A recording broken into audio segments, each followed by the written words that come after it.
네, 오늘 고린도전서 16장 1절부터 24절에 있는 말씀을 같이 한번 상고해 보도록 그렇게 하겠습니다.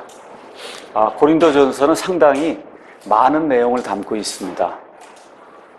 그래서 지금 15장에 걸쳐서 사도 바울이 고린도에 있는 그 교회가 가지고 있던 여러 가지 문제들을 하나하나 이제 설명을 다 해줬어요. 다 해주고 이제 마지막으로 고린도 전서라고 하는 그 서신을 마감하면서 어느 면에서 사도 바울은 고린도 교회에 보내는 이 서신이 이것으로 끝이다 이렇게 생각했을 수도 있는 상황이에요. 지금 우리가 고린도 후서가 있지만 고린도 전서를 그들에게 보낼 때에는 이것으로 모든 문제가 다 끝날 줄로 그렇게 생각을 했는데 사실은 풀리지 않는 그런 문제가 있고 바울에 대한 험담이 있고 뭐 이렇게 하다 보니까 고린도 후서가 이제 기록이 돼서 우리는 그냥 자연스럽게 바울이 그냥 고린도 전서도 기록하고 고린도 후서도 기록하다 이렇게 생각하기 쉽지만 실질적으로 고린도 전서를 바울이 고린도 교회에 이렇게 보내게 될 때 그때는 고린도 전서로 끝이 나는 걸로 그런 생각을 하고 그리고 고린도 교회에 이 내용을 보내면서 그러니까 어느 면에서 16장이 고린도 교회에게 서신으로 보낼 때 자기가 주고 싶은 이 서신을 마감하면서 이 교회 성도들에게 주고 싶은 어느 면에서의 마지막 말이에요. 그러니까 고린도후서 여러분이 나중에 가셔서 맨 끝장 가서 보시면 이러한 자세한 내용이 안 나와 있습니다. 고린도전서에 이미 다 이야기를 했기 때문에 그래서 여기 가서 보면서 이 고린도전서라고 하는 이 서신을 마감하면서 사도 바울은 성도들이 하나님의 것을 이렇게 양도받은 청지기로서 이 돈을 어떻게 다뤄야 될 거냐, 돈.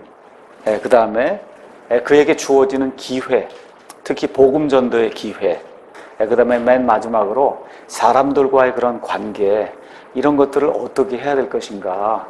이 맨 끝부분에서 우리에게 이제 기록을 해주고 있습니다. 그래서 여기 이 고린도전서 16장은 크게 세 부분으로 구성이 되어 있다. 이렇게 생각하시면 돼요. 성도들 위해서 모금하는 것, 또 다른 식으로 얘기하면 하나님께 헌금 드리는 것, 이런 문제를 어떻게 해야 될 것인가. 그 다음에 복음 전도의 그 문이 열리게 될 때 그 일을 어떻게 감당해야 될 것인가. 그 다음에 맨 마지막으로 이렇게 복음 사역을 하다 보면 그러면 우리의 인생을 같이 나누는 그런 사람들이 있어요. 좋은 사람도 있고 좋지 않은 사람도 있고 그런 사람들과의 관계를 어떻게 해야 될 것인가. 이런 것들을 지금 바울이 요약을 해서 고린도전서 지금 16장에 우리를 위해서 이제 기록을 해주고 있습니다. 1절에서 4절은 성도들을 위한 모금에 대한 그런 내용이 그 안에 기록이 되어 있습니다. 이제 성도들을 위한 모금에 관하여는 내가 갈라디아의 교회들에 지시한 바와 같이 너희도 그렇게 하라. 주의 첫날에 너희 각 사람이 하나님께서 자기를 형통하게 하신 대로 자기 곁에 모아두어 내가 갈 때 모으는 일이 없게 하라. 내가 가면 너희가 너희의 편지로 인정하는 자들이 누구든지 내가 그들을 예루살렘으로 보내어 너희의 너그러운 선물을 가지고 가게 하리라. 그러니까 지금 성도들 위해서 지금 모금을 하는데 특별히 어디에 있는 성도들 위해서 모금을 하냐 하면 예루살렘에 있는 성도들을 위해서 모금을 하는 거예요. 그러니까 바울이 여러 지역을 다녔는데 그 여러 지역에 있는 모든 성도를 위해서 지금 모금한 게 아니라 특별히 예루살렘에 있는 성도들을 위해서 지금 모금을 하는 그 일에 대해서 이야기하고 있는 겁니다. 또한 만일 나도 가는 것이 합당하거든 그들이 나와 함께 가리라. 이제 이렇게 이야기하면서 모금 이야기가 이제 나옵니다. 여러분이 이제 잘 아시는 것처럼 사도행전 13장부터 그 이후에는 사도 바울이 복음 선포를 하기 위해서 온 세상을 돌아다니면서 첫째, 둘째, 셋째 선교 여행을 하는 그런 내용이 있고 또 예루살렘에 갔다가 붙잡혔다가 나중에 로마까지 항해하는 그런 내용이 13장부터 이제 28장까지 이제 기록이 되어 있습니다. 특별히 여기 지금 나오는 이 고린도 여기 이 관련된 이런 일들은 3차 선교 여행 이때 일어난 그런 일들이다. 이렇게 이제 이해를 하시면 됩니다. 그래서 사도행전 18장 22절부터 그 다음에 21장 15절까지의 내용이 3차 선교 여행이라고 우리가 부르는 그 선교 여행과 관련된 모든 일들을 우리에게 이제 보여주고 있어요. 그래서 바울이 3차 선교 여행을 이렇게 쭉 떠나서 여러 곳을 돌아다니면서 말씀을 선포하는 것, 그건 물론 가장 중요했지만 또 중요한 일 중에 하나가 뭐냐 하면 예루살렘에 있는 성도들 위해서 모금하는 그 일, 그걸 대단히 귀중하게 이제 생각을 했어요. 그래서 여러 곳에서 예루살렘 성도들을 위한 그와 같은 모금을 사도 바울이 한 것을 성경을 통해서 우리가 알 수가 있습니다. 자, 그러면 예루살렘에 있는 성도들은 한마디로 이야기하면 유대인이에요. 유대인 가운데 구약을 훌훌 털어버리고 십자가 사건 이후에 그 예수님, 자기들이 찔러서 죽게 만든, 십자가에서 죽게 만든 그 예수님, 그럼에도 불구하고 다시 사흘 만에 부활하신 그 예수님, 그분이 나의 메시아구나 하고 이 예수님을 주와 그리스도로 인정한 그와 같은 초대교회 유대인들이 있었습니다. 그래서 사도행전 가서 보시면 1장부터 9장까지 이 고넬료라고 하는 그런 사람이 이방인이 처음으로 구원받는 그 일이 생기기 전까지 약 10년 동안은 믿은 사람들이 다 유대인이었다. 유대인.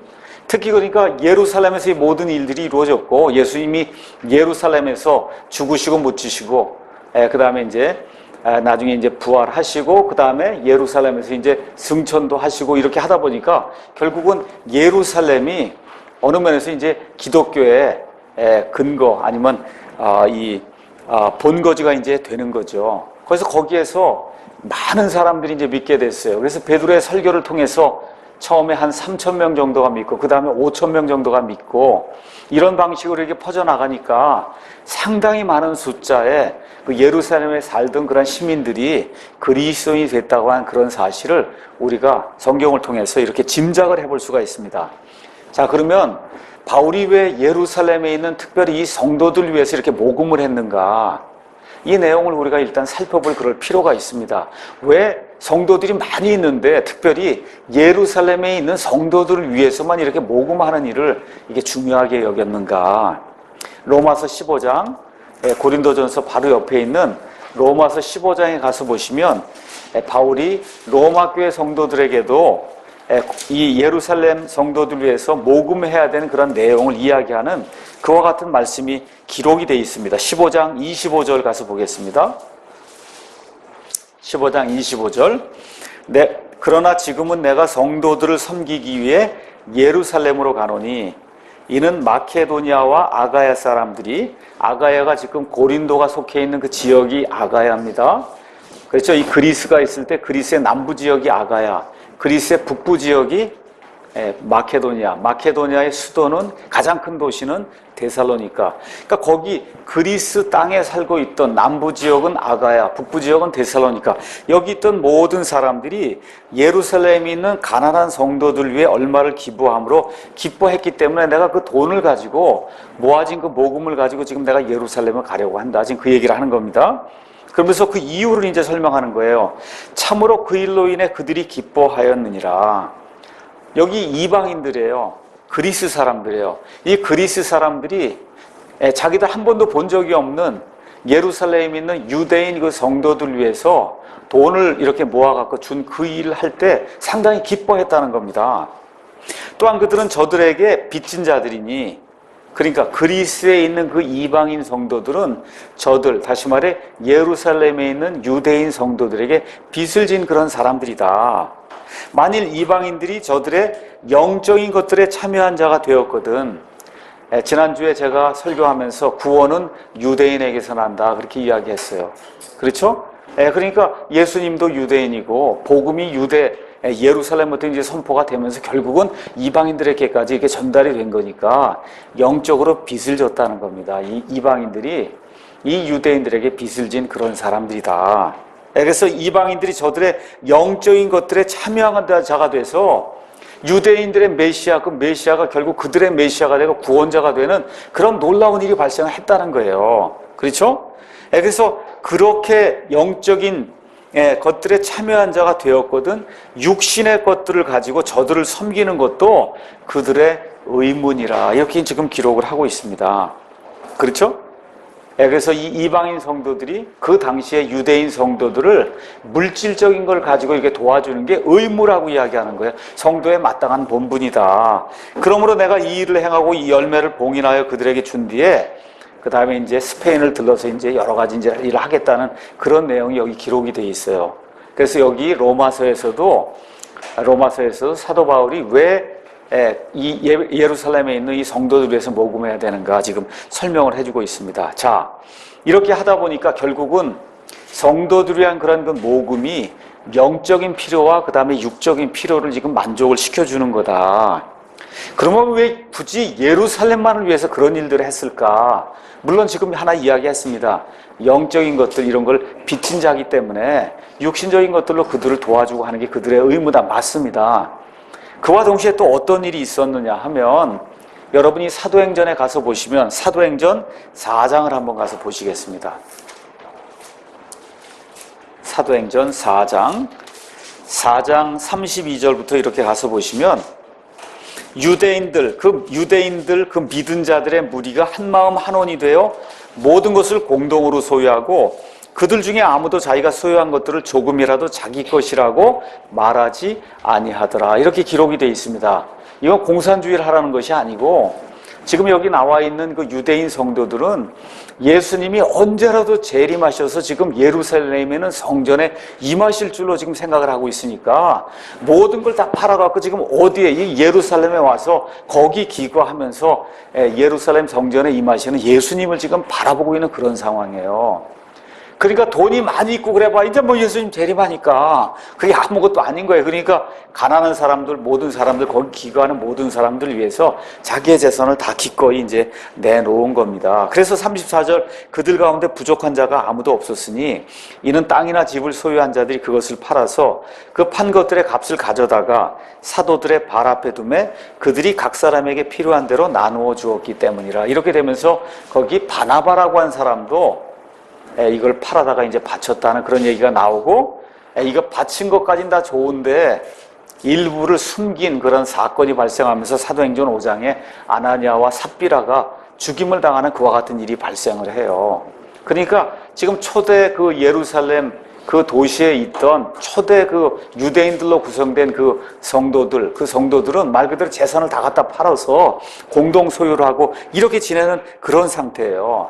이러다가 무슨 일이 생겼냐면 스데반이 순교하는 그런 일이 생기니까 그러니까 그리스도인들에 대한 핍박이 늘어나기 시작하면서 8장에 가서 보니까 어떤 일이 발생하느냐 하면 사울이 그의 죽음에 스데반의 죽음에 동의하더라. 그때 예루살렘에 있던 교회에 큰 핍박이 있어서 사도들 외에는 그들이 다 유대와 사마리아 지역들로 두루 흩어지니라.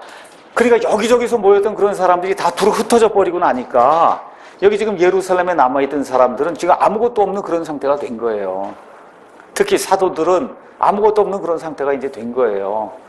이해하시겠죠?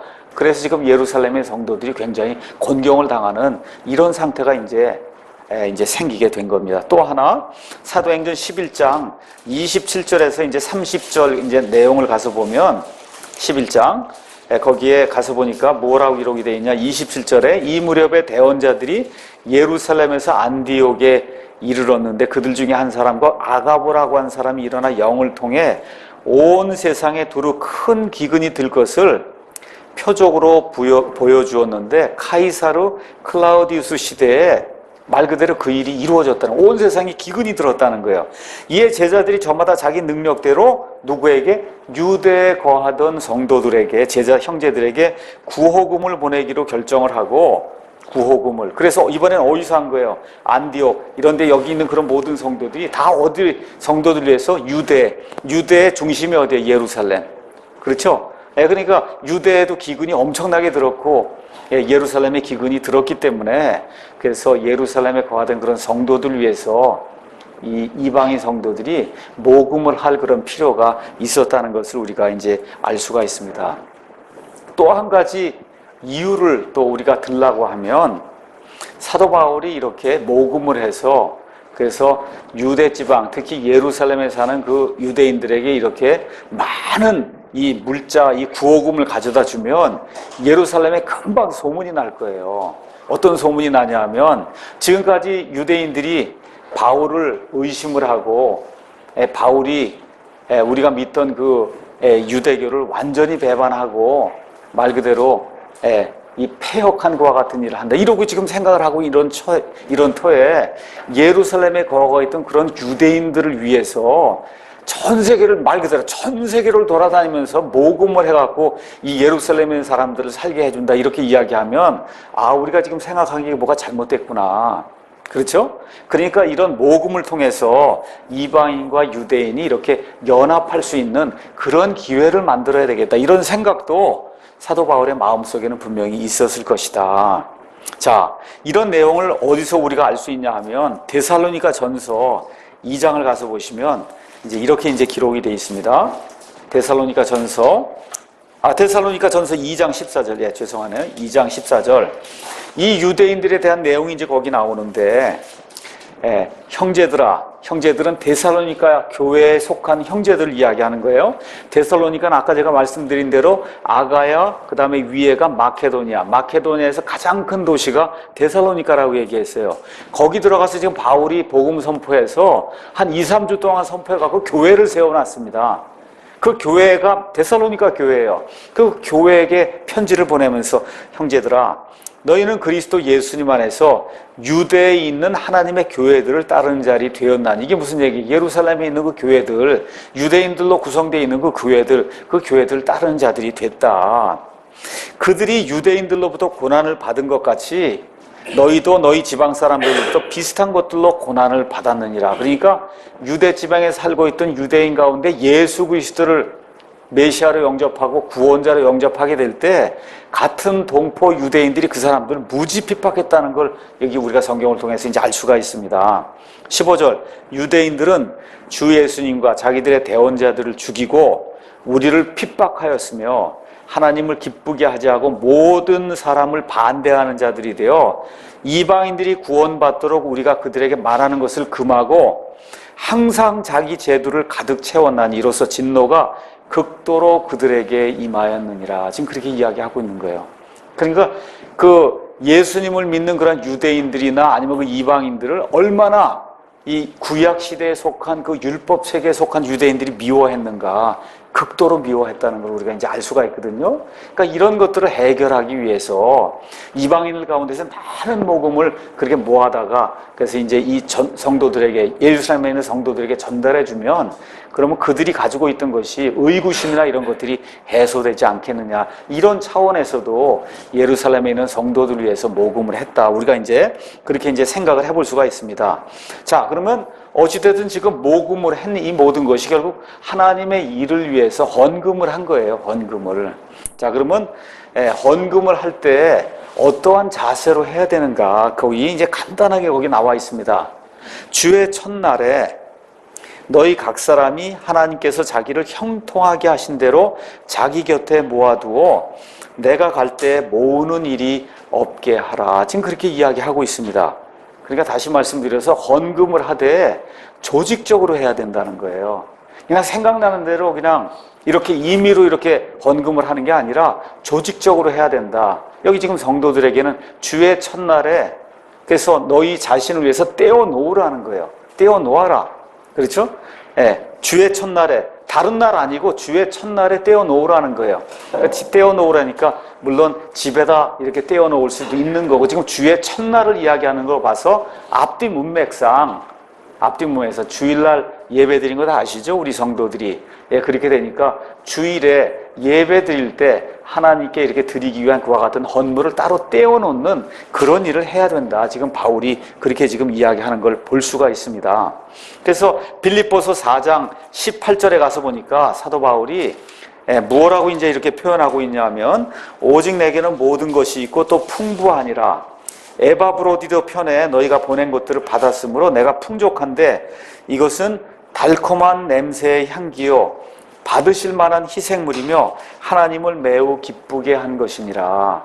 어떤 사람들이 사도 바울을, 특히 여기 빌립보 교회 성도들이 사도 바울을 위해서 돈을 떼어서 이렇게 모금해주고 헌금해주고 이렇게 한 거, 물론 바울을 도와준 겁니다. 그럼에도 불구하고 바울이 무엇라고 이야기하느냐 하면 달콤한 냄새의 향기요. 이거 무슨 생각나세요? 구약시대 노아의 홍수 이후에 하나님께 이렇게 희생 예물을 드릴 때 하나님이 그거를 받으시면서 달콤한 그러한 그 냄새의 향기로 받아주셨거든요. 그렇죠? 예, 이와 우리가 지금 헌금을 통해서 이렇게 하나님의 일을 할 수 있도록 무언가 이렇게 모금도 하고 교회 헌금도 하고 이런 모든 게 거기 가서 보니까 달콤한 냄새의 향기요. 하나님이 받으실 만한 그런 희생물로 하나님을 매우 기쁘게 하는 그런 일이다. 지금 그렇게 이야기를 하고 있는 겁니다. 이 헌금이라는 게. 그러니까 사실 엄밀한 의미에서 예배 드릴 때 이 헌금을 이렇게 드리는 것은 예배의 그 행위 중에 가장 중요한 행위 중에 하나예요. 그러니까 원칙적으로는 예배 시간에 헌금을 해야 되는 겁니다. 원칙적으로는.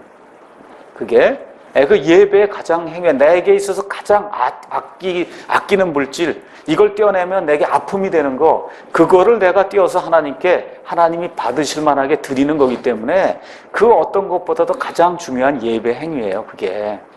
근데 이제 이 한국교회는 이 헌금 때문에 너무나 많은 성도들이 고통을 당하고 이제 그렇기 때문에 저희 같은 교회는 그냥 뒤에다 헌금통을 두고 자유롭게 헌금을 하십시오. 그렇게 저희가 이렇게 결정을 하고 지금은 그렇게 시행을 하고 있는 거예요. 그러니까 예배 시간에 헌금이 있다. 이거 잘못된 게 아니에요. 그게 원래는 정상인 거예요. 그게. 근데 그 정상이 너무나 비정상적으로 너무 오랫동안 우리 한국교회에 이루어지다 보니까 지금 우리가 임시방편으로 뒤에다 헌금통을 놓고 자유롭게 헌금을 해라. 그렇게 지금 이렇게 말씀을 드리고 있는 겁니다. 자, 그 다음에 또 어떻게 해야 되느냐? 각 사람이 해야 된다는 거예요. 빈부귀천, 그게 없다는 겁니다.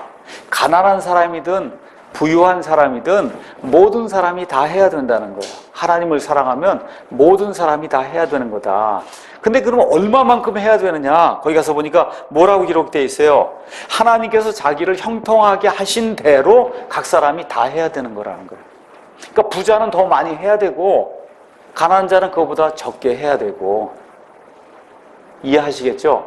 네. 그러니까 천편일률적으로 뭐 이렇게 정해서 각자 다 10,000원이다 뭐 이렇게 하는 것이 아니라 하나님께서 얼마만큼 나를 형통하게 하셨느냐 거기에 비례해서 하나님의 형통함을 많이 받은 사람은 그거에 비례해서 많이 헌금을 드려야 되고, 지금 돈이 없어서 가난한 그런 상태에 있는 사람 안 드리면 안 돼요. 각자가 다 드리라고 얘기했으니까 자기 형편에 맞게 자기 형편에 비례해서 하나님께 반드시 드려야 된다. 지금 성경이 우리에게 이야기를 하고 있는 겁니다.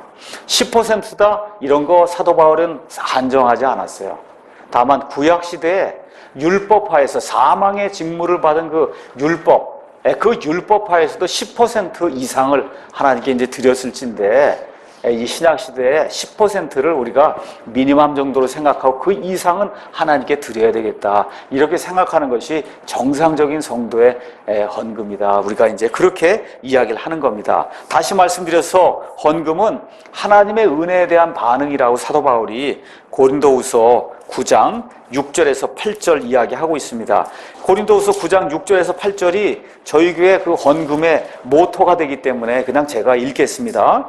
다만 내가 말하려는 바는 이것이니 곧 인색하게 뿌리는 자는 또한 인색하게 거둘 것이요, 여기저기 밭이 있는데 씨를 요만큼 뿌린 사람 요만큼 뿌려놓고 많은 수확을 기다리면 그건 뭐가 정상적인 게 아닌 거죠.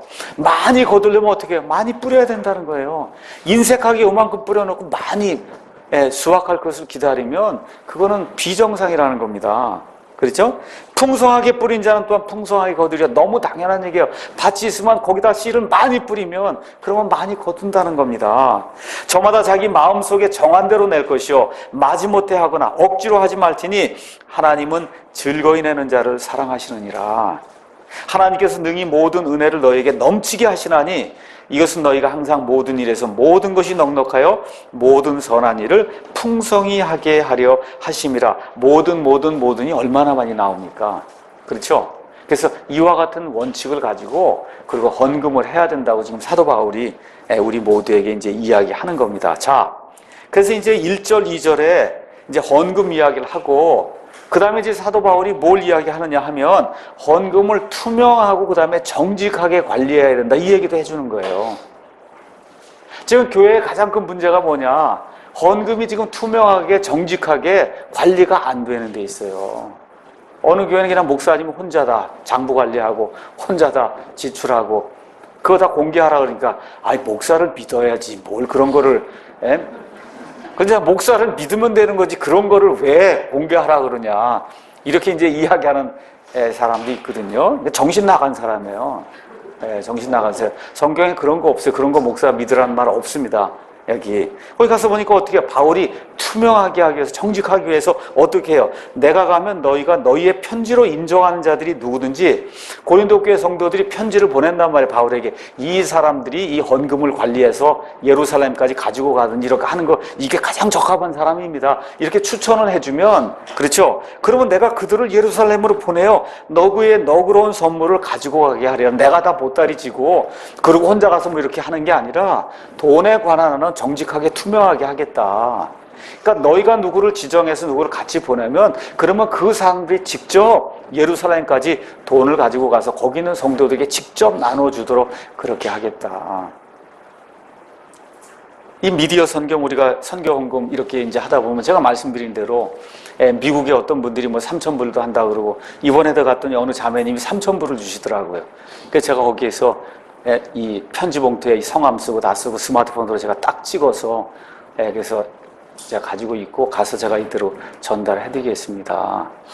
이게 상당히 큰일이에요. 이게 개인에게 이게 뭐 목사님 이게 쓰십시오 이거 한 거는 그건 개인에게 준 거니까 그건 얼마든지 써도 되지만 이게 뭐 미디어 헌금이 교회 무슨 일을 위해서 쓰라고 했을 때 이런 게 투명하지 않으면 안 되는 거거든요. 그러니까 어느 자매님이 또 지난번에도 1,000불을 보내주셨어요. 그래서 이제 그게 이 현금화가 안 되니까 그래서 제가 다시 한번 그걸 해서 제 딸에게 이걸 보내고 또 사진을 찍어서 그래서 그 딸에게 보내주고 체크를 수표를 미국 거니까 미국에서 해야 되니까 교회에다 이제 이걸 보내주고 그걸 다 찍어서 그래서 제가 이메일로 이렇게 해서 보내드렸어요. 그랬더니 그 자매님이 그러더라고요. 너무나 뭐라 그럴까 현실이 좀 안타깝다. 그러니까 목사가 하게 이렇게 그걸 했는데 이 목사가 이렇게 폰으로 이거 사진까지 찍어가고 그래갖고 이거를 다 일일이 이렇게 보고해야 되는 그런 실정이 됐다는 게 그게 상당히 좀 안타까운 그런 실정이다. 그래서 안타까운 건 뭐 제가 충분히 이해하지만 그럼에도 불구하고 이거는 안 된다. 이게 잘못되면 안 된다. 우리가 지난해인가도 뭐 중국에 무슨 선교 헌금을 보냈는데 그게 제대로 안 들어갔다 그래갖고 또 파동이 또 일어났잖아요. 그렇죠?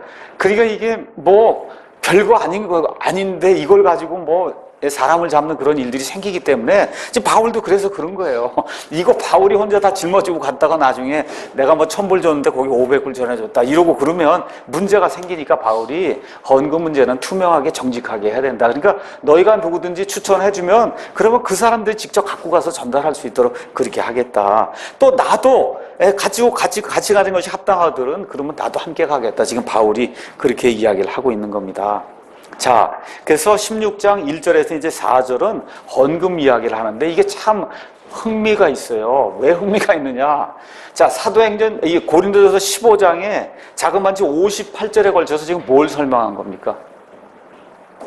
부활을 설명한 거죠. 부활. 그렇죠? 부활 설명하고 너에게 이와 같은 큰 소망이 있다. 그 설명을 다 한 다음에 마지막 58절에 그러므로 내 사랑하는 형제들아 너희는 굳게 서서 흔들리지 말고 항상 주의 일을 넘치게 하라 하고 나서 나오는 게 뭐예요? 헌금 이야기가 나오는 거예요. 이게 상당히 묘한 거예요. 그러니까 주의 일을 넘치게 하는 거에는 원칙적으로 헌금도 많이 하는 게 중요하다는 겁니다. 우리가 이제 헌금을 강조하지 않거든요.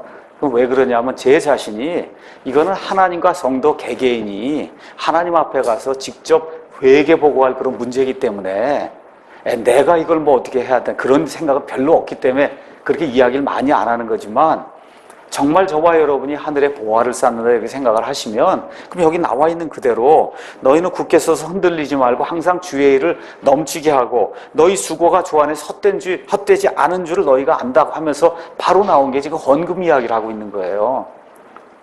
그래서 이런 것들을 이게 생각을 하면서 바울이 무엇을 염두에 두었는가 또 하나 기억해야 될 거는 15장하고 16장 그 사이에 16장하고 쓴 거는 사람이 집어넣은 거예요. 원래는 15장 바로 그냥 끝에 연이어서 지금 헌금 얘기가 쭉 나오는 거예요. 여러분 이해하시겠죠? 그러니까 이 사도 바울의 편지를 받은 이 고린도 교회 성도들은 15장, 16장 구분이 없는 거예요. 그냥 쭉 읽어 내려가는데 부활 얘기하고 바로 그 다음에 헌금 열심히 해라. 지금 그 얘기를 지금 하고 있는 거다. 네. 자, 이제 그 다음에는 시간과 기회를 어떻게 관리해야 되느냐. 그 내용이 이제 5절에서 9절에 이제 나와 있습니다. 내가 마케도니아를 지나가므로. 자, 보세요. 지금 우리 성경 이 지도를 가서 한번 보도록 하겠습니다. 지도. 여러분이 한영대역이든 아니면 스타디 바이블이든 아니면 큰 글자 성경이든 일단 뭐 저가 가지고 있는 건 한영대역이니까 한영대역 같으면 18쪽에 가서 보면 맨 끝에 부록에 18쪽에 가서 보면 사도 바울의 이제 3차 19쪽에 사도 바울의 3차 선교 여행 이렇게 이제 나오면서 여러분 이게 중간쯤에 거기에 아시아 쓰고 에베소라고 쓴 데가 보이시죠? 네. 그렇죠? 에베소에서 조금 더 위로 이렇게 올라가 보면 드로아라고 하는 데가 있어요. 드로아. 아시죠? 드로아에서 저쪽으로 조금 더 왼쪽으로 해서 조금 더 올라가면 빌립보라고 하는 데가 보이죠? 빌립보. 그렇죠? 빌립보에서 그 옆으로 가니까 데살로니가 있죠? 이 데살로니가 그 지방이 마케도니아예요. 마케도니아. 그러니까 지금 바울이 에베소에서 뭐 빌립보를 통해서 어쨌든 지금 마케도니아를 통해서 그래가지고 지금 어디로 가니까 저 밑으로 가면 아테네가 저 밑에 고린도가 있는 겁니다. 이해하시겠죠? 예. 자, 그래서 어쨌든 이 에베소, 그 다음에 빌립보, 그 다음에 데살로니가, 뭐 고린도 이런 지역을 이게 두루 다니면서 바울이 앞으로 내가 어떤 일을 하려고 한다. 지금 그 얘기를 지금 해주고 있는 거예요. 내가 마케도니아를 지나간다. 저 그리스의 저 북부 지방을 이제 지나가는구나.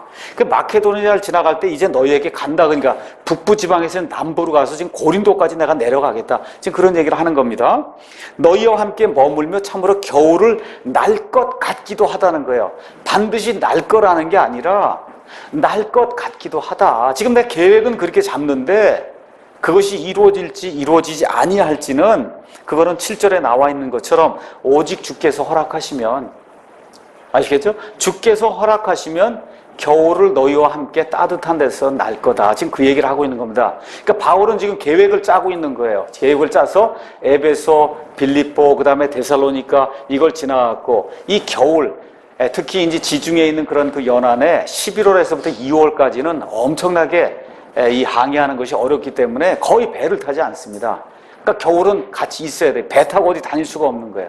그러니까 바울이 머릿속으로 계획을 짜기로는 그렇게 해서 이제 고린도에 가서 고린도에 있는 그 성도들하고 이제 같이 지내면서 풀지 못했던 그런 문제들도 좀 풀고 이렇게 모든 걸 좀 해야 되겠다. 예, 하나님이 함께 하시면 그렇게 하겠다는 거예요. 그렇게. 예. 그러면서 이것은 어디든지 내가 가는 곳으로 너희가 나를 보내주게 하려 함이라. 이제는 내가 지나가는 길에 너희를 보려 하지 아니하고 잠시 그냥 뭐 일주일이나 이렇게 보려고 하지 아니하고 오직 주께서 허락하시면 얼마 동안 너희와 함께 뭐 한 달이든 두 달이든 반년이든 너희와 함께 머물 것을 내가 확신한다. 그러나 내가 오순절까지 에베소에 머물고 그런 생각이 있음에도 불구하고 지금은 내가 어디에 머물러야 된다는 거야? 에베소에 머물러야 된다는 거야. 오순절까지는 에베소에 내가 지금 머물러야 된다. 왜 그러냐면 크고 효력 있는 문이 내게 열려 있고 대적들도 많이 있기 때문이다. 지금 그렇게 이야기하고 있는 겁니다. 여기 고린도전서 맨 끝장 16장 맨 끝에 가서 보면 고린도 사람들에게 보내는 첫째 서신을 빌립보에서 써서 스데바나와 부드나다와 아가이고와 그 다음에 디모데편에 보냈다. 지금 이렇게 기록이 되어 있습니다. 빌립보 저 위에 있는 거 아시죠? 빌립보에서 밑에 가면 에베소가 있어요. 근데 에베소에서 오순절이 될 때까지, 오순절은 지금 시간으로 얘기하면 6월 초순을 얘기하는 거예요. 지금의 달력으로 이야기하면 6월 초순이 될 때까지는 내가 에베소에 지금 머물고자 한다. 다시 한번 말씀드릴게요. 바울이 잠정적인 계획을 지금 발표하는 겁니다. 이 계획을 발표했다가 계획을 실천하지 않아서, 그래서 바울이 거짓말쟁이요, 이거 사도가 아니다, 이러한 험담이 생기고 비방이 생겨서 결국 고린도 후서를 쓰게 된 거예요. 여러분 이해하시겠죠? 그러니까 고린도후서는 왜 썼냐? 바울이 지금 잠정적인 계획을 발표한 거예요. 어떻게? 내가 마케도니아를 거쳐서 그 다음에 너희에게 내려가서 가능하면 겨울을 함께 이렇게 보내고 뭐 이렇게 한 다음에 너희가 나를 보내주면 내가 예루살렘을 가고 이런 것들을 내가 하려고 계획 중이다. 주님이 허락하시면 그렇게 하겠다고 썼잖아요. 100% 하는 게 아니라. 근데 그 일이 안 이루어졌단 말이에요. 그 일이 안 이루어져요. 근데 그 일이 또 한 번 안 이루어집니다. 여러 가지 사정으로 해서 또 한 번 계획을 세웠는데 그 일이 안 이루어져요. 고린도후서 1장 15절 가서 보시면 예. 고린도후서 이 계획이 안 이루어지니까 바울이 또다시 다른 계획을 세우는 거예요. 그래서 어떻게 하냐? 내가 먼저 이번에 너희에게 이르렀다가 너희를 지나 이번에 그러니까 고린도에 먼저 갔다가 고린도에서 마케도니아로 갔다가 마케도니아에서 다시 고린도로 갔다가 거기서 다시 유대로 가기로 이렇게 가기로 결정을 했는데 이것도 이루어지지 않습니다. 또 안 이루어져요. 그래서 결국은 다른 방식으로 어떻게 되느냐 하면 고린도서 2장 12절, 13절, 그 다음에 7장 5절을 이렇게 종합을 해보면 고린도에 갔다가 에베소, 그리고 에베소에서 드로아, 에베소 위에 있던 그 지역 아시죠? 그 다음에 마케도니아를 방문했다가 그 다음에 유대 지방으로 가는 짧은 기간에 이런 일들이 이루어지면서 힘든 여행이 이제 이루어지게 됐는데 바울이 그러니까 결론적으로 약속을 지켰어요? 못 지켰어요? 못 지켰단 말이죠. 못 지켰어요. 2번이나 못 지킨 거예요. 2번이나.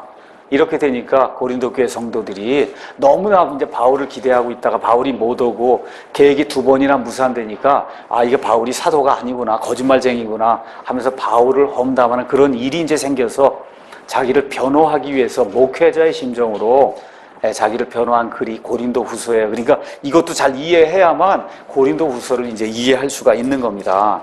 자, 이렇게 돼서 여기 사도 바울이 우리에게 보여주려고 하는 것이 뭐냐 하면 그리스도인은 기도해야 됩니다. 내가 가지고 있는 그런 계획을 놓고 그 다음에 상식을 가지고 또 상황을 잘 판단해서 최선의 것을 고려해야 된다는 거예요.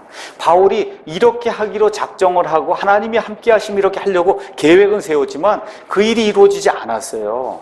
그 일이 이루어지지 않았다 그래서 사도 바울이 하나님의 뜻 밖에 있느냐? 아닙니다. 그런 거 아니거든요. 그래서 이와 같은 것들을 우리가 성경을 통해서 잘 이해를 해야 된다. 이렇게 하다 보니까 2가지 극단적인 그런 사례가 생긴다는 거예요. 목사가 말을 하고 실천하지 못하면 안 되니까 아예 나는 계획을 안 세우겠다. 그렇죠? 이렇게 돼도 이것도 곤란하다는 거예요. 그래서 실수할까봐 결정이나 결심은 내가 절대 안 하겠다. 이렇게 하는 것도 극단적인 케이스고 또 하나는 그냥 충동적으로 이렇게 하겠다고 아무 계획 없이 이렇게 하는 것도 극단적인 케이스다.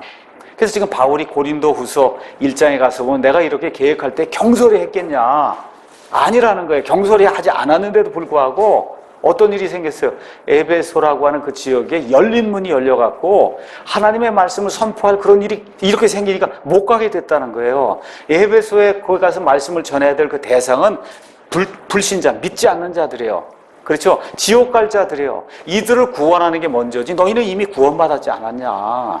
그렇죠? 그렇기 때문에 내게 주어진 일이 그게 더 급했기 때문에 사실은 못 가게 된 거다. 바울이 지금 그렇게 이야기하는 겁니다. 자, 거기 재미있는 말씀이 이제 나와 있습니다. 거기 가서 보니까 크고 효력 있는 문이 내게 열렸다. 그 문이 뭐예요? 복음을 선포할 수 있는 그런 문이 열렸다는 거야. 에베소에서 하나님의 말씀을 선포할 수 있는 그런 문이 열렸는데 엄청나게 크고 효력 있게 말씀을 전할 수 있는 그런 문이 열렸다는 거예요. 근데 그 다음이 중요해요. 그 다음에 뭐라고 썼어요? 대적들이 많다. 그렇게 얘기하는 겁니다. 그러니까 하나님의 일을 크고 효력 있게 하면 뭐가 나타난다고? 반드시 대적들이 많이 있다는 거예요. 대적들이 많이 있다. 이걸 저와 여러분이 기억을 해야 된다는 거예요. 우리의 이 킹제임 성경 사역과 우리 사랑침례교회 사역이 힘을 받고 이것이 점점 확장돼 나가면 그럼 뭐가 대적들이 많이 생긴다는 겁니다. 대적들이 사도 바울에게도 그랬는데 우리같이 약한 자들에겐 더 많이 생길 수 있다.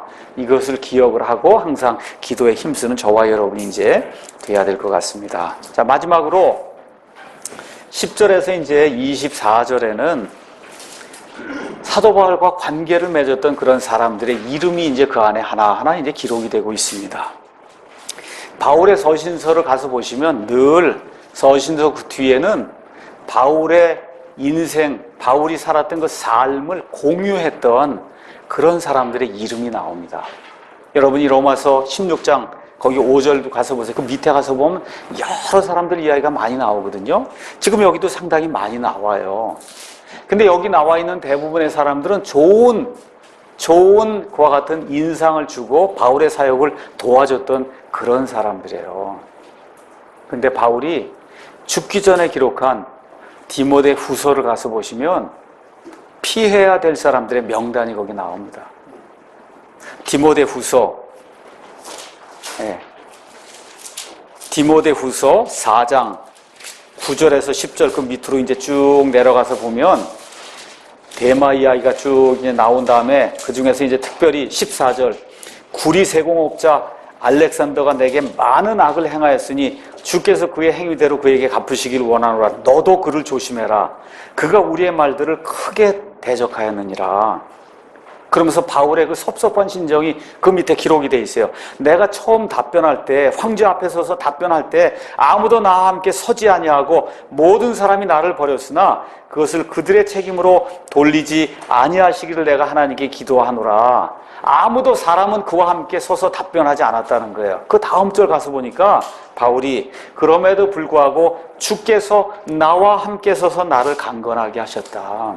사람은 그와 함께 하지 않았지만 우리 주 예수님께서 그와 함께 서서 그 법정에서 바울을 강건하게 해서 바울이 답변할 수 있게 그렇게 해주셨다고 기록하고 있거든요.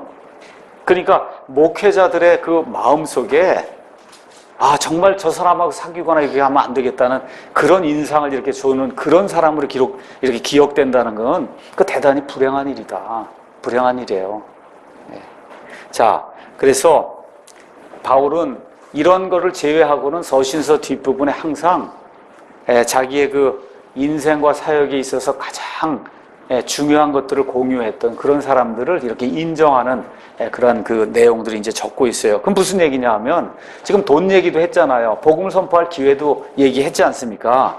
그런데 사람이 함께 하지 않으면 아무 소용이 없다는 거죠. 헌금이 아무리 많으면 무슨 소용이 있어요. 그렇죠? 복음을 선포할 그런 기회가 많이 있어도 사람이 가장 중요한 자산이다. 특히 목회자들에게는 사람이 가장 중요한 자산이다. 지금 바울이 그 얘기를 지금 하고 있는 겁니다. 그러면서 이제 처음에 이제 뭐라고 얘기하냐면 10절에 이제 디모데가 이르거든 주의하여 그가 두려움 없이 너희와 함께 거하게 하라. 그는 나처럼 주의 일을 하느니라.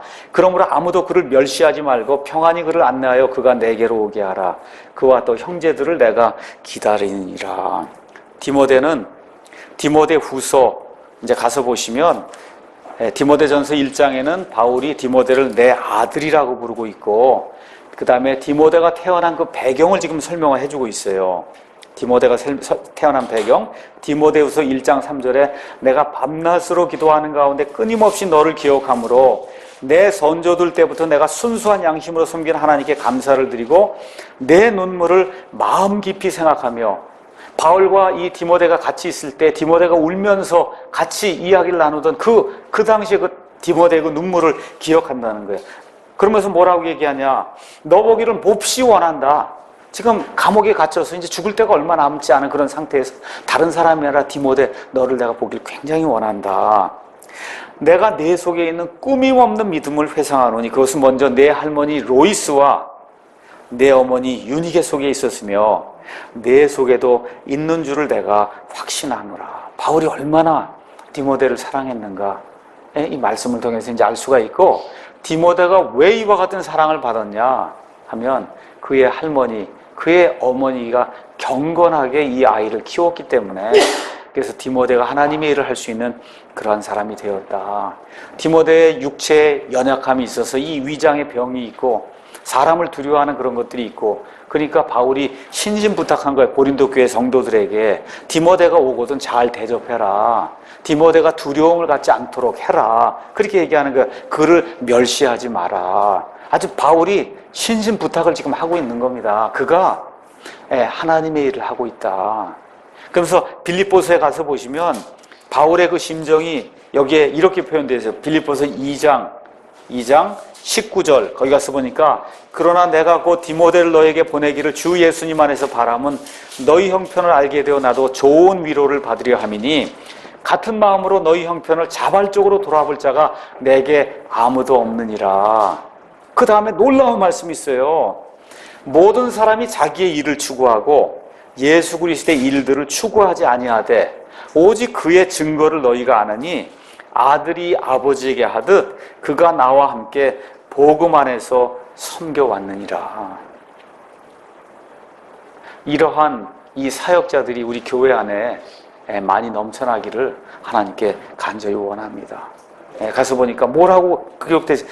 모든 사람이 자기 일만 추구하는데 하나 예수 그리스도의 일들 추구하지 않는데 디모데 증거를 너희가 알지 않느냐? 내가 예수 그리스도에서 힘쓰듯이 아들이 아버지에게 하던 나를 위해 온 교회를 이렇게 섬겨왔다.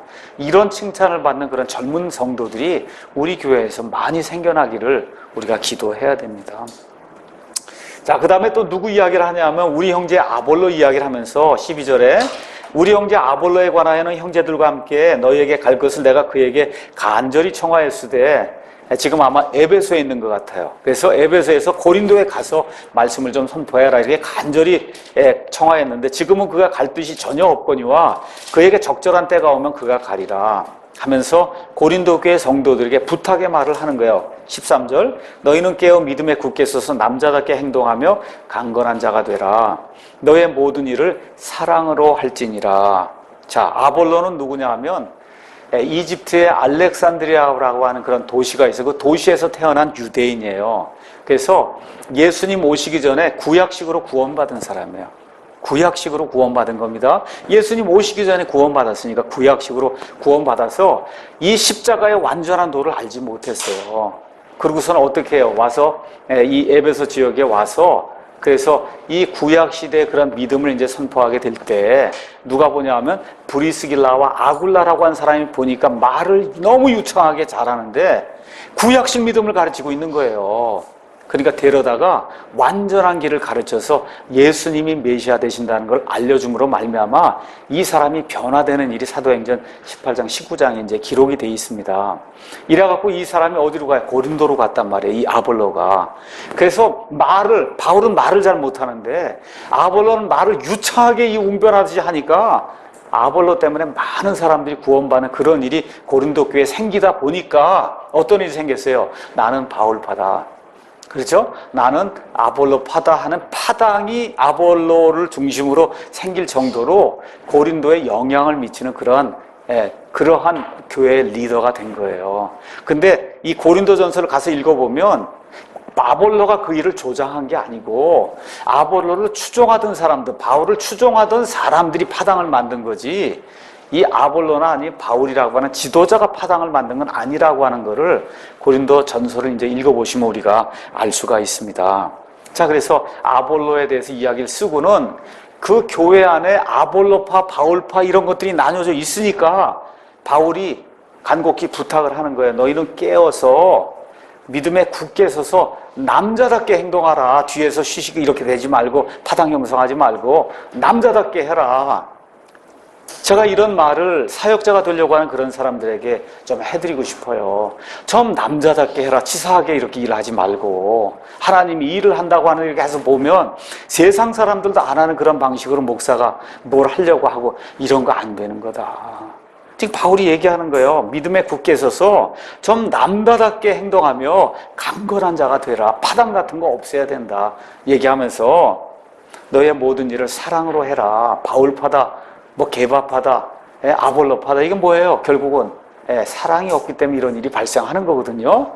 그래서 아볼로를 언급하면서 교회에서 그렇게 하면 안 된다. 지금 그 얘기를 지금 해주고 있는 겁니다. 그 다음에 이제 누가 나오냐면 형제들아, 스데바나의 집이 아가의 첫 열매인 것과 또 그들이 성도들을 섬기는 일에 전념해 온 것을 너희가 아느니라.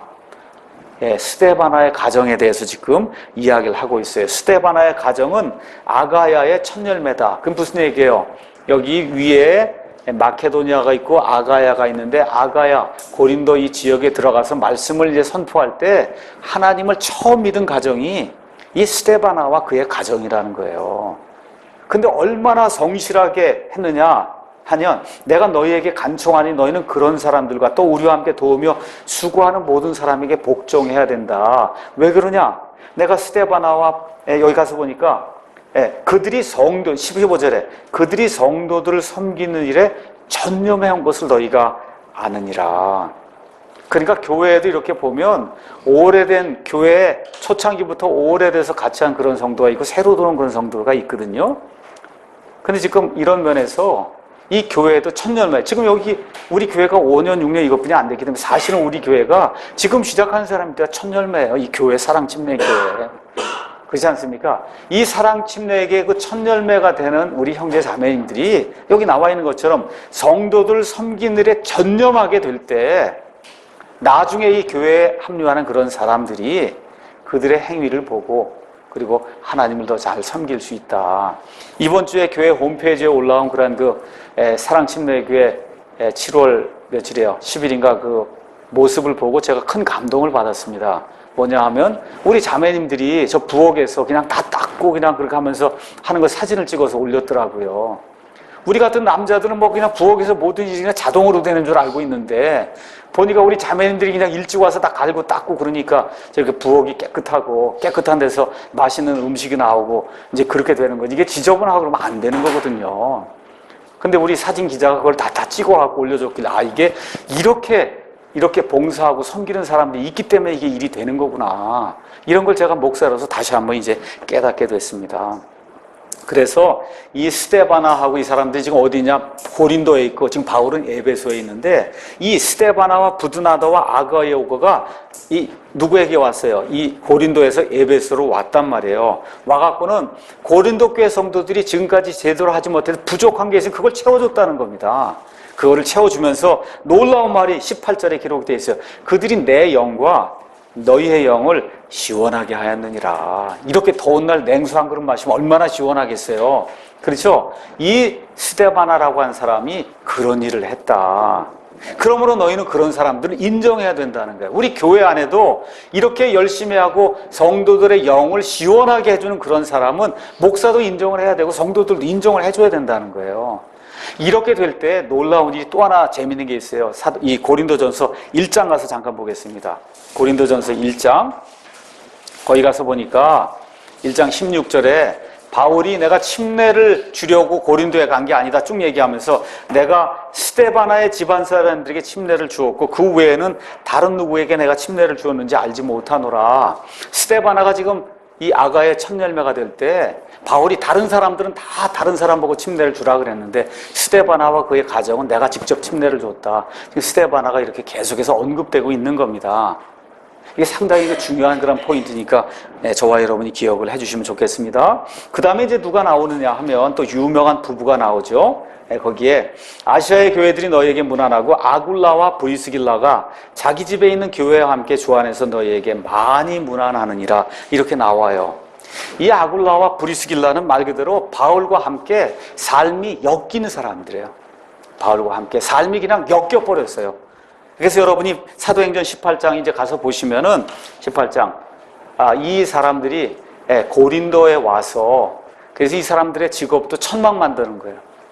사도 바울의 직업도 천막 만드는 거. 이 둘이 직업이 갖고 하다 보니까 같이 모여서 같이 천막도 만들고 복음 선포를 하면서 고린도 교회를 세우는 그런 일을 하는 걸 우리가 이제 볼 수가 있습니다. 고린도 교회 사역이 다 끝난 다음에 바울이 어디로 가냐면 에베소로 가게 될 때 이 부부가 고린도를 다 버리고 그리고 또 어디로 가요? 바울을 따라서 이 에베소로 옮겨가는 그런 내용이 사도행전에 이제 18장 18절에 기록이 돼 있어요. 그래서 에베소로 옮겨갔다가 거기서 누구를 만나요? 아볼로를 만나서 그래서 아볼로라고 하는 복음 선포자를 이 브리스길라와 아굴라라고 하는 부부가 만들게 된 겁니다.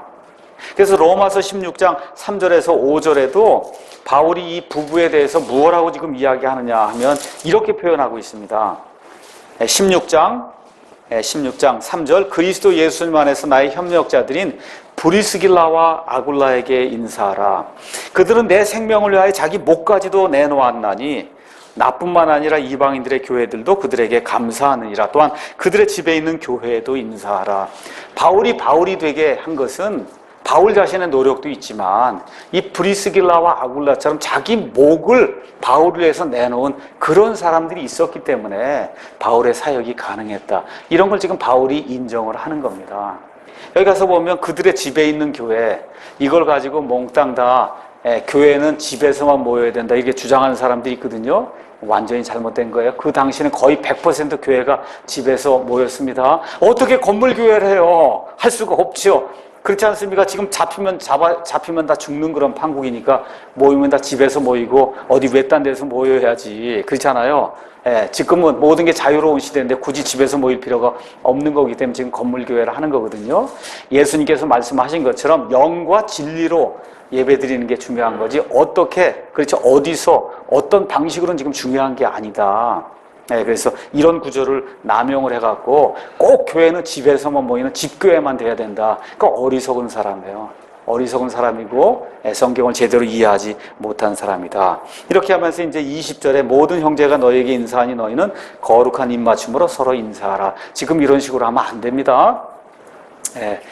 유대 사람들은 만나면 남자든 여자든 이렇게 해서 이렇게 껴안고 볼에다가 이제 키스를 하고 하는 그런 방식의 인사를 한 거예요. 그러니까 지금식으로 사도 바울이 쓴다 그러면 서로 악수해라 이렇게 이제 썼을 거예요. 이건 그 당시에 이런 풍습이다. 그렇게 이제 이해를 하시고. 자, 그 다음에 맨 마지막에 가서 보니까 나 바울은 내 손으로 써서 문안하노라. 이게 무슨 얘기예요? 바울은 그 서신서의 대부분을 바울이 구술을 하고 그 옆에 있는 어떤 사람이 대신 기록을 했습니다. 그리고 바울은 맨 끝에다가 문안 인사만 자기가 친필로 서명과 함께 그렇게 친필로 자기가 이제 기록을 했어요. 예를 들어 고린도 전서 바로 옆에 있는 로마서에도 가서 보니까 로마서 16장 22절 가서 보니까 이 서신을 기록한 나 더디오도 주 안에서 너희에게 문안하노라. 우리가 지금 알고 있는 건 이 로마서는 바울이 기록했다 그렇게 알고 있는데 거기 갑자기 이 서신을 기록한 더디오도 문안한다 얘기가 나오잖아요. 그게 무슨 얘기예요? 물론 바울의 입에서 나온 모든 말이에요. 근데 실질적으로 그걸 펜을 가지고 기록한 것은 다른 사람이다. 그래서 문안 인사와 그 다음에 서명만 바울이 자기의 것임을 증명하기 위해서 바울이 이제 했다는 것을 성경을 통해서 이제 알 수가 있습니다. 마지막으로 어떤 사람이 주 예수 그리스도를 사랑하지 아니하면 그는 주께서 임하심으로 저주를 받을지어다. 예수님을 사랑하지 않으면 정죄를 받는다고, 이미 정죄를 받았다고 요한복음 3장 16에서 21절이 기록을 하고 있습니다. 이럴 때 나오는 그 정죄, 영원한 정죄, 이게 여기 가서 보시면 아나테마 이렇게 돼 있어요. 아나테마 이렇게 돼 있습니다. 그래서 여기에 영어로 가서 보시면 거기에 아나테마 마라나타 이렇게 기록이 돼 있어요. 아나테마 마라나타, 영어에는 그러니까 저주를 받는다. 마라나타는 주께서 오실 때 이런 뜻이에요. 그래서 우리가 마라나타 교회 이런 거 얘기 들어보시죠? 마라나타라고 하는 그 말은 아람 말이에요. 아람, 시리아 말이다. 이렇게 해서 이해하시면 됩니다. 유대 사람들이 쓰는 그런 말로 마라나타 그러면 주께서 임하신다 그런 뜻이에요. 그러니까 아나테마 마라나타 하는 건 예수님을 사랑하지 않으면 주께서 임하실 때 정죄를 받는다 그런 뜻입니다. 자, 그러면서 10절에 우리 주 예수 그리스도의 은혜가 너희와 함께 있기를 원하노라. 맨 마지막이 참 재미있어요. 다른 서신서에 이게 없습니다. 나의 사랑이 그리스도 예수님 안에서 너희 모두와 함께 있기를 원하노라. 다른 사도 바울의 서신서에 이런 기록이 있어요? 나의 사랑이 넘치고 없습니다. 왜 이 글을 썼을까요? 너무 책망을 많이 했거든요. 고린도 교회 성도들에게 너희가 지금 육신에 속한 자다, 젖먹이다, 악이다, 그렇죠? 엄청나게 야단을 많이 한 거잖아요. 맨 마지막에 그게 내 사랑이다, 내 사랑이다. 내가 너희를 얼마나 사랑하면 이 안타까운 마음으로 내가 그렇게 썼겠냐, 그렇죠? 문제덩어리 교회를 향한 그의 사랑. 그래서 이거를 잠언에서는 이렇게 표현하고 있습니다. 잠언에 있는 말씀 하나 보겠습니다. 잠언 27장 6절 거기 가서 보니까 친구가 주는 상처는 믿음직하다 그랬어요. 지금 바울이 자기의 친구로 여기는 이 성도를 향해서 상처가 되는 그런 말을 준 거예요. 정신 차리라고. 또 하나 같은 장에 이 17절 말씀 거기 가서 보니까 쇠가 쇠를 예리하게 하는 것 같이 사람이 자기 친구의 얼굴을 예리하게 하느니라. 지금 바울이 이런 심정으로 너희를 예리한 그와 같은 성도로 만들기 위해서 내가 직접 꾸짖는 그와 같은 말을 많이 했지만 실질적으로 내가 너희를 사랑하기 때문에 그런 거다. 이렇게 이야기를 하면서 사도 바울이 이제 서신서를 이제 마감하게 됩니다. 이것으로 해서 일단 고린도전서 16장에 있는 말씀을 마치도록 하겠습니다.